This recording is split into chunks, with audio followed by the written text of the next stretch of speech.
السلام عليكم ورحمة الله وبركاته أعزائي الطلبة والطالبات، معكم مستر محمد سعيد. النهاردة إن شاء الله احنا معادنا مع الدرس الثالث من دروس كورس أساسيات اللغة الإنجليزية اللي هيحسن مستواك في المادة وهيحببك فيها ويخليك تذاكرها بكل سهولة. احنا قلنا في الدرس الأول إنك عشان تحسن اللغة أنت محتاج تنمي الأربع مهارات الرئيسية: مهارة الريدنج ومهارة الرايتنج ومهارة الليسننج ومهارة السبيكنج. وقلنا الكلام ده موجود في مقدمة كل يونت. طبعا هو بيقسم لك اليونت على كل درس ليه علاقة بمهارة من المهارات دي بينميها وبيحسنها عشان خاطر يقوي اللغة عندك. وقلنا ان انا عشان خاطر احسن المهارات دي انا محتاج افهم اساسيات وقواعد اللغة اللي هتحسن مستواي في اللغة، اللي قلنا عليها اللي هي الكلمات، ان انا لازم احفظ كلمات عشان خاطر اعرف اترجم واعرف اكتب واعرف افهم لما اسمع واعرف اتكلم لما اجي اتحدث لغة. ولازم افهم قواعد عشان اعرف اركب جملة صحيحة ما ركبش جملة خاطئة. ولازم احفظ بعض المواقف اللي انا بتعرض لها يوميا.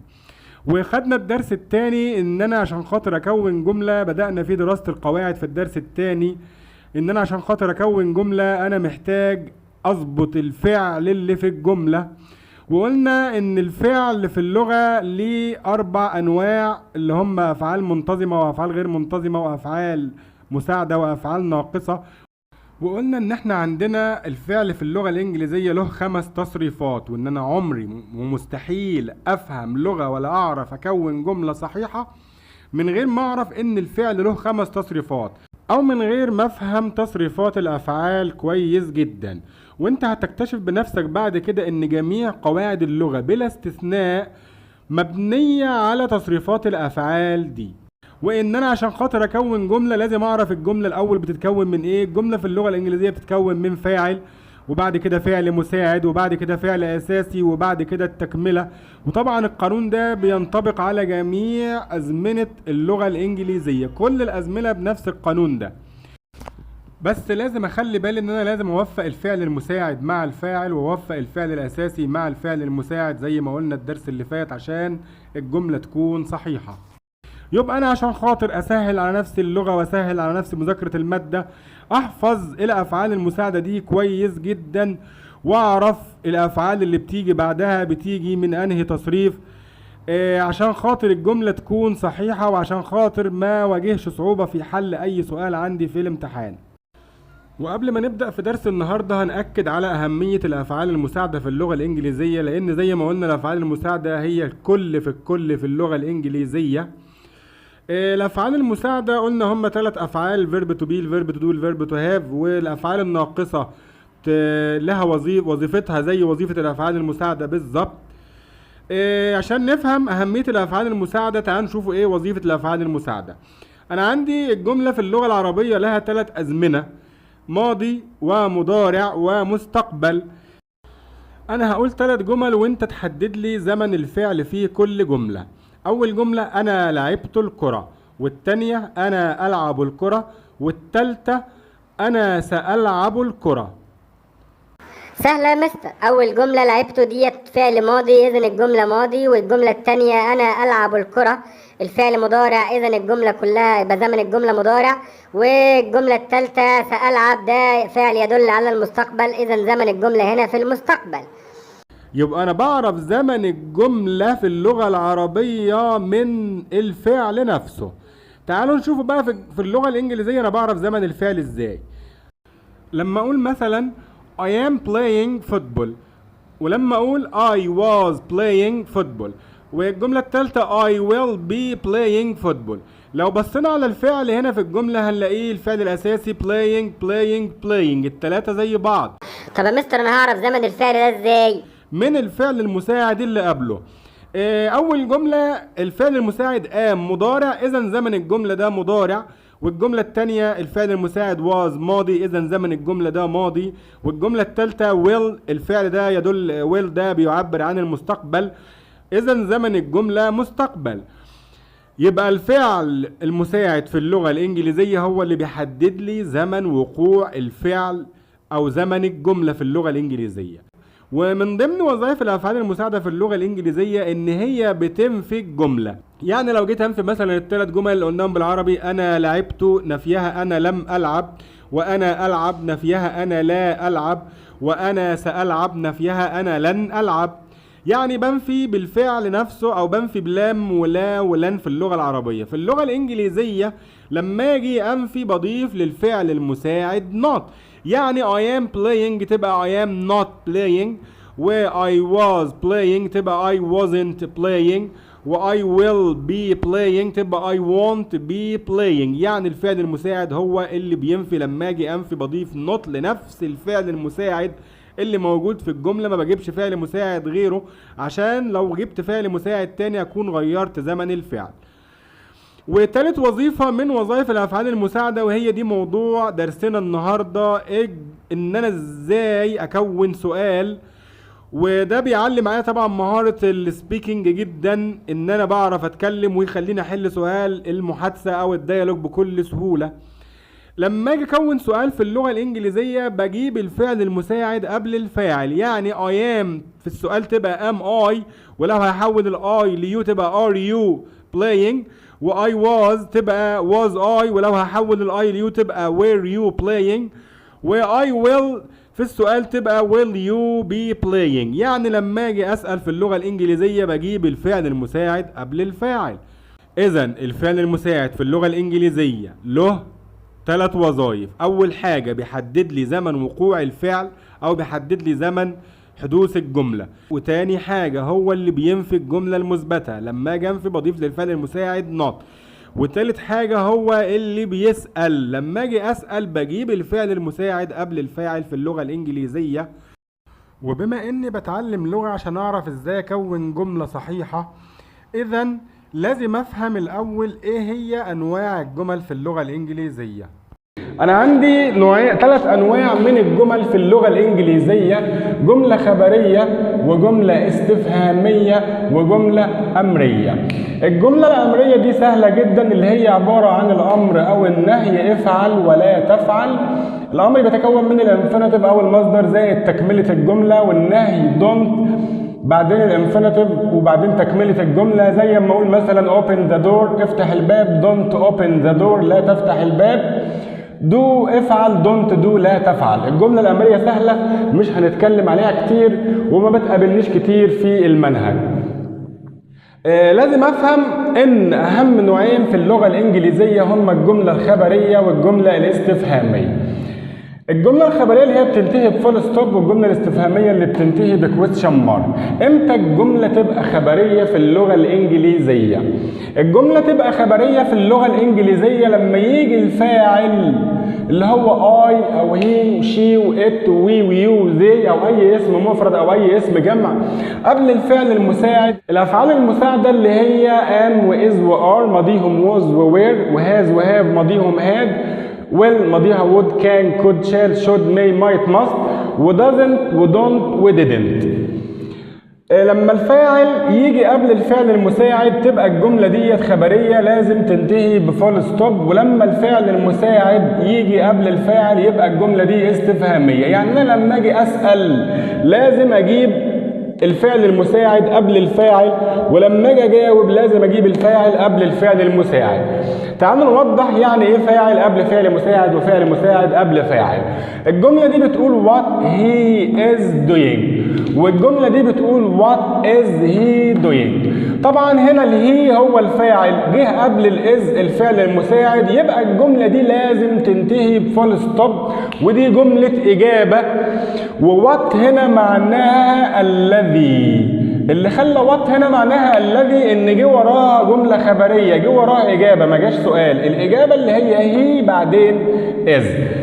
الجملة دي بتقول what is he doing. طبعا الجملة دي لازم تنتهي بكويستشن مارك، ودي كده جملة سؤال. ايه اللي خلاها سؤال؟ ان الفعل المساعد is جه قبل الفاعل he، يبقى what هنا معناها ماذا. يعني what he is doing معناها بيختلف تماما عما اقول what is he doing. اللي غير المعنى ان هنا الفاعل جه قبل الفعل المساعد.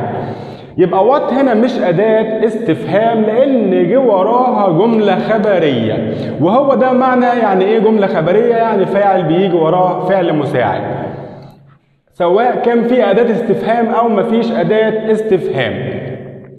والجملة الاستفهامية هي إن الفعل المساعد يجي قبل الفاعل، والمعنى هنا الذي هو يفعله، زي ما أقول مثلا I know what he is doing، أنا عارف هو بيعمل إيه. وهنا معناها what is he doing، معناها ماذا هو يفعل، وطبعا دي بتتطلب مني إن أنا أجاوب عليها لأن ده سؤال. نشوف كمان جملة توضح لي المثال أكتر. لما أقول when they were in Alexandria، when they were in Alexandria معناها بيختلف تماما عما أقول when were they in Alexandria. هنا الذي الفاعل جت قبل الوير الفاعل المساعد، يبقى when هنا مش أداة استفهام، when هنا معناها عندما، معناها لما كانوا في اسكندرية، والجملة دي بتنتهي بفول ستوب، زي ما أقول مثلا I met them when they were in Alexandria، أنا قابلتهم لما كانوا في اسكندرية. وديت when were they in Alexandria، الوير فعل مساعد جه قبل الذي اللي هو الفاعل، يبقى الجملة ديت بتنتهي بكويستشن مارك. وwhen هنا معناها متى كانوا في الإسكندرية، ودي بتتطلب مني إن أنا لازم أجاوب عليها، ده سؤال ومحتاج إجابة. هنا لما يقول لي كمان مثال، ناخده مثال كمان معانا، لما يقول لي where she has lived، معناها بيختلف تماما عما أقول where has she lived. طبعا هنا الهاز جت بعد الشي أو الشي جت قبل الهاز، يبقى الجملة دي كده خبرية، معناها where هنا معناها حيث، where هنا معناها ايه؟ حيث، بالبلدي كده أو مثلا معناها المكان الذي، يعني معناها الجملة دي معناها this is the street، هو ده الشارع where she has lived اللي هي كانت ساكنة فيه. أو لما تقول مثلا this is the hospital where she has worked، دي المستشفى اللي كانت شغالة فيها. إنما where has she lived، الهاز هنا الفعل المساعد جت قبل الشي اللي هي الفاعل، يبقى دي جملة سؤال. وwhere هنا معناها أين عاشت، ودي عايزة مني إجابة، هنعرف دلوقتي إزاي نجاوب عليها. آخر مثال معانا لما يقول لي how he can play the piano، يعني إيه معناها الجملة دي؟ اللي هي هنا الفاعل جت قبل كان الفعل المساعد، الجملة دي بتنتهي بفول ستوب. وهاو هنا معناها الطريقة التي أو الكيفية، يعني الطريقة اللي بيقدر يعزف بيها البيانو. إنما هنا الجملة دي لما أقول هاو كان هي بلاي ذا بيانو، معناها كيف يستطيع أن يعزف على البيانو، اللي خلى هنا الجملة دي استفهامية إن الكان الفعل المساعد جت قبل هي. هاو هنا معناها كيف يستطيع أن يعزف البيانو، ودي عايزة إجابة. قلنا دلوقتي لما جاوب الجملة السؤال بتبقى فيها فعل مساعد وبعديه فاعل، لما اجي اجاوب اجيب الفاعل قبل الفعل المساعد. يعني هنا لما اجي اجاوب لازم اقول he is doing homework مثلا. وهنا when were they in Alexandria، لما اجي اجاوب الفعل المساعد were والفاعل they، لما اجي اجاوب اجيب they الاول وبعدين الwere. they were in Alexandria، انزل ديت واقول الوقت اللي كانوا فيه في اسكندريه yesterday او last week. where she has lived، طبعا where she has lived ما تنفعش تبقى سؤال، يبقى where has she lived معناها أين عاشت. الإجابة بتاعتها she has lived in Alexandria، أحط المكان اللي هي كانت عايشة فيه.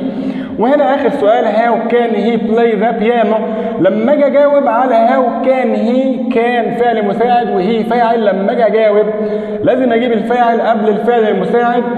أجاوب أقول he can play the piano well، هو بيقدر يعزف البيانو بطريقة جيدة. طبعا دي معلومة مهمة جدا لازم افهمها، ان اداة الاستفهام ملهاش علاقة بالسؤال في اللغة الانجليزية، وكلنا درسنا حاجة اسمها ضمائر الوصل. ضمائر الوصل اللي هي هو وwhich وwhere وwhen وهاو، اللي هي لما يجي بعد اداة الاستفهام فعل مساعد بتعامل معاملة ضمير الوصل اللي هي الذي والتي باللغة العربية.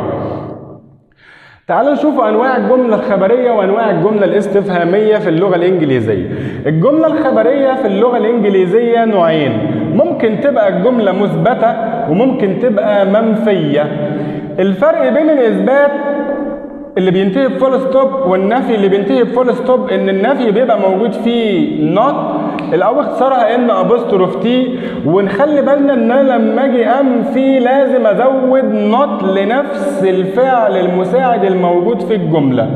يعني لما يبقى عندي هي از وبقيه الجمله ما تشغلنيش في حاجه، هي از بلا بلا بلا، لما اجي انفيها هي ازنت بلا بلا بلا نفس الجمله بتنزل هي از وهي ازنت كده نفيت لما ازود نوت للفعل المساعد اللي عن الفعل المساعد هنا از، ما ينفعش اقول هي از دونت. تمام. وهنا هي واز الفعل المساعد هنا واز، هي واز بلا بلا بلا، ماليش دعوه ببقيه الكلام، مش هيفيدني باي شيء لما اجي انفي. ونفس الجمله لما اجي انفيها اخلي هي واز هي وازنت او هي واز نوت. هنا نفيت كده، هنا نوت معناها لا وهنا نوت معناها لم، لان واز ماضي.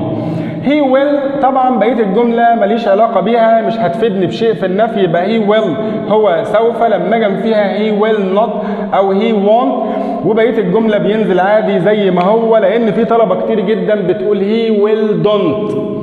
طبعا انا لما اجي انفي لازم ازود نوت او لازم اشوف مين الفعل المساعد الموجود في الجمله، ما ينفعش اجيب فعل مساعد مكان فعل مساعد تاني، لان انا كده ابقى غيرت زمن الجمله. ده بالنسبه للاثبات والنفي.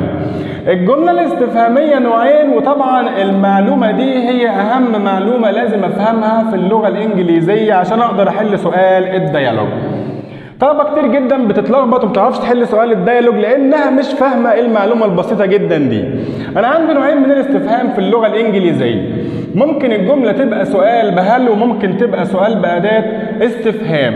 ايه الفرق بين السؤال بهل وايه الفرق بين السؤال باداه استفهام، وليه لازم اعرف نوع السؤال قبل ما اجاوب عليه؟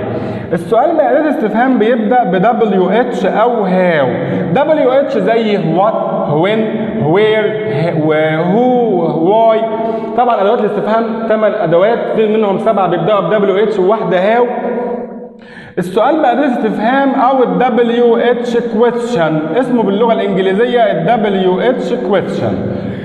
بيبدأ ب WH أو هاو. لما الاقي سؤال بيبدأ ب WH أو هاو لازم أجاوب عليه بجملة خبرية اللي هي فاعل، فعل مساعد، فعل أساسي. ولو لقيت سؤال ما بيبدأش ب WH ولا هاو، بيبدأ بأي فعل مساعد زي is، زي do، زي can، زي will، أي فعل مساعد في أول الكلام بيبقى معناه هل. ولما الاقي سؤال بيبدا بفعل مساعد او ما بيبداش ب WH او هاو بجاوب عليه بيس او نو، والاحظ ان النو نفي لازم ازود لها نوت في نهايه الفعل المساعد. نراجع تاني المعلومه دي مع بعض. يعني انا عندي الجمله الاستفهاميه نوعين، يا اما تكون سؤال بهل يا اما تكون سؤال باداه استفهام. لازم اعرف نوع السؤال قبل ما اجاوب عليه، وهنشوف الكلام ده في المثال اللي هنا دلوقتي. السؤال بأداة استفهام بيبدأ ب WH أو هاو زي الجملة دي what is he doing، ده سؤال بدأ ب what، يبقى ده سؤال بأداة استفهام. لما أجاوب عليه أقول he is doing homework. لو شلت من هنا what وتقول هتلاقي السؤال هيفضل is he doing homework، هل هو يفعل الواجب؟ طبعا الإجابة هنا تختلف، ما ينفعش أجاوب أقول he is، هنا جاوب يا اما بيس يا اما بنو، لان ده سؤال بهل بيبدا بفعل ايه؟ مساعد. نفس المثال هنا when were they in Alexandria، ده سؤال بأداة استفهام بدا ب WH. لو شلنا when بقى السؤال معناه هل كانوا في الاسكندريه were they in Alexandria، هل كانوا في الاسكندريه؟ طبعا هنا اجابته يا اما يس يا اما نو. هنا برضو where has she lived، ده سؤال بأداة استفهام. لو شلنا where بقى has she lived مثلا in Alexandria، هل هي سكنت في الإسكندرية؟ الإجابة هنا تبقى yes أو no، غير السؤال الثاني لما جاوبنا عليه كان she has lived in Alexandria. نفس المثال هنا how can he play the piano، كيف يستطيع أن يعزف على البيانو؟ لما أجي أجاوب أقول he can play the piano well، أجاوب بحال في نهاية الجملة لأن هاو بتسأل على حال. طيب لو مفيش هاو هنا يبقى can he play the piano، معناها هل يستطيع أن يعزف على البيانو؟ إجابتها هنا لو بيقدر أقول yes he can، لو ما بيقدرش أقول no he can. ده الفرق بين السؤال بهل والسؤال بأداة استفهام. تعالوا نشوفوا معانا المثال اللي على السبورة ده مع بعض، وإزاي تحل سؤال الديالوج وأنت فعلا مغمض عينيك. هنا عندي سؤال بيقول لي where is he going، وجايب لي سؤال تاني بيقول لي is he going to the beach. المفروض ان انتوا دلوقتي تقدروا تحلوا السؤال ده، لان عندي ده سؤال بدأ ب WH، يبقى ده سؤال بأداة استفهام. لما اجي اجاوب عليه اجاوب بجملة خبرية، انزل اللي هي وبعدين is وبعدين going واحط في نهاية الجملة المكان اللي هو رايح له. اقول he is going to the beach مثلا، تمام؟ او he is going to the cinema، او اي مكان، احط اي مكان لان وير بتسأل عن مكان. اجابة السؤال ده تختلف عن اجابة السؤال ده، لان السؤال ده ما بدأش لا ب WH ولا هاو، يبقى اذا ده سؤال بهل. يبقى انا قبل ما اجاوب على السؤال لازم اعرف نوع السؤال الاول. هنا ده بدأ ب WH يبقى سؤال بأداة استفهام، اكتب على علامة الاستفهام كده أداة استفهام واجاوب عليه بجملة خبرية he is going to the beach او to the market. هنا ده سؤال بهل لان ما بدأش لا ب WH ولا هاو، اكتب هنا سؤال بهل عشان خاطر افضل فاكر ان انا لازم اجاوب بيس او نو. is he going to the beach، لو هو رايح اقول yes he is. بعكس برضو الفاعل والفعل المساعد زي ما قلنا، لما اجي اجاوب لازم الفاعل يجي قبل الفعل المساعد، وطبعا السؤال الفعل المساعد جاي قبل الفاعل. yes he is، ولو ما هوش رايح اقول no he isn't، لان النو نفي فلازم ازود في الاخر بعد الفعل المساعد not. طبعا هنا ده كده لما يجيب لي سؤال ومحتاج مني اجابه. طب افرض هو جايب لي اجابه ومحتاج مني سؤال، حد عارف هو عايز هنا سؤال بهل ولا سؤال بأداة استفهام؟ طبعا ابص على الاجابه، هنا الجمله دي ما فيهاش لا يس ولا نو، يبقى هو طلب مني سؤال بأداة استفهام. انما الاجابه دي فيها يس، يبقى هو عايز مني هنا سؤال بهل. نخلي بالنا تاني ان لما يكون في الاجابه يس يبقى هو عايز مني سؤال بهل. كل اللي بعمله لما اجي اسال زي ما قلنا ده فاعل وده فعل مساعد، اخليها سؤال بهل، اجيب الفعل المساعد قبل الفاعل. الفاعل هي والفعل المساعد از، لما اجي اخليها سؤال بهل اقول از هي واكمل الجمله زي ما قلنا بلا بلا بلا، ملوش اي لازمه، هيطلع زي ما هو از هي going to the beach، هل هو ذاهب الى الشاطئ. وبالنسبه للسؤال ده ما فيهوش لا يس ولا نو، يبقى هنا عايز سؤال بأداة استفهام، ودي اصعب معلومه في اللغه الانجليزيه. اشوف نهايه الجمله هنا ايه. نهايه الجمله هنا مكان، يبقى هو عايز مني سؤال بأين. ابص على تكمله الجمله قبل ما اسال سؤال بأداة استفهام، لو لقيتها مكان يبقى اسال بوير، وبعد وير احنا هنسأل، يبقى لازم اجيب الفعل المساعد قبل الفاعل واطلع الفعل الاساسي، واللي سألت عليه ما بطلعهوش. يبقى السؤال ده بيقول where is he going، يعني هو رايح فين. ما ينفعش اطلع to the beach يبقى انا كأني سألته وقلت له اسمك ايه يا احمد، ما ينفعش اسأل واجاوب في نفس الوقت. اتمنى يكون السؤال بتاع الديالوج بالنسبه لكم واضح. هو بيجيب لي سؤال وعايز اجابه، وبيجيب لي اجابه وعايز سؤال. قبل ما اجاوب لازم اعرف نوع السؤال، لو بدا ب WH او هاو يبقى اجاوب عليه بجمله خبريه، لو بدا بفعل مساعد او لو ما فيهوش WH او هاو يبقى هنا مطلوب مني اجابه يس او نو. ولما يجيب لي اجابه وعايز سؤال ابص في الاجابه، لو لقيت يس او نو يبقى هو عايز سؤال بهل، لو ما لقيتش يس او نو يبقى هو عايز سؤال باداه استفهام. وهو ده سؤال الديالوج اللي طلبه كتير جدا بتتلخبط وبتتوه فيه. طبعا اول ما بيشوف سؤال الديالوج بيجي قالب الصفحه ما بيبداش يحل فيه ابدا، مع انه السؤال الوحيد اللي بيتجاوب من نفس الجمل.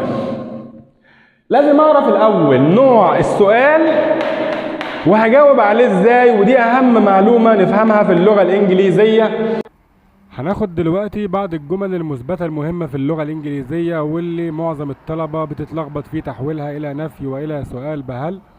وان شاء الله الدرس اللي جاي هناخد ازاي اجاوب على السؤال بهل والسؤال بكلمة استفهام بالتفصيل.